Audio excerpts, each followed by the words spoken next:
What happens to a global trade powerhouse when it decides that its reliance on a single superpower is no longer a strategic asset, but a national security risk? On April 21st, 2026, in a move that has sent shockwaves from the White House to South America, Canadian Prime Minister Mark Carney delivered a definitive answer by dispatching high-level negotiators to Brazil to fast-track a free trade agreement with Mercosur. Carney signaled a historic break from North American economic tradition. This isn't just a routine trade mission, it is a declaration of economic sovereignty.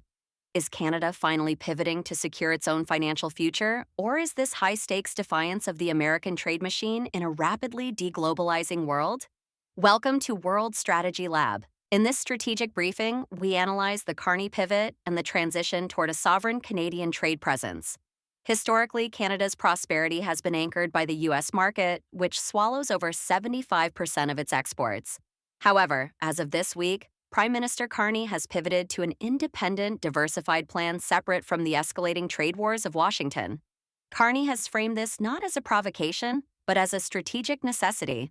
By organizing a trade coalition with the heavyweights of the Global South, Brazil, Argentina, Uruguay, and Paraguay, Ottawa is turning a regional dependency crisis into a test of Canadian self-reliance. To Canada, this is about industrial survival and protecting the value of its currency. To Washington, it is an open challenge to its unilateral tariffs and the existing USMCA framework. The strategy revolves around the diversification reality.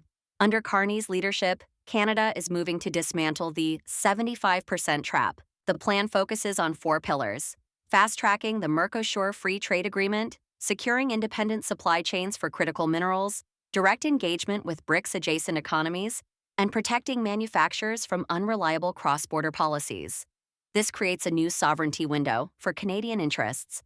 If this pivot can successfully open the South American corridor, it effectively closes the gap between being a satellite economy and a global trade decision-maker.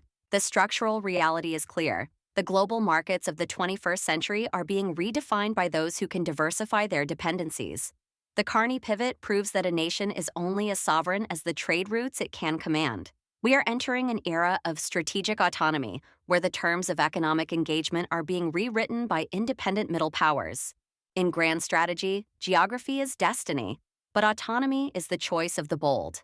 As Canada scales its presence in the Global South, the question remains, can the Carney strategy hold the line, or has the era of U.S. economic dominance left a gap too wide for Canada to bridge alone?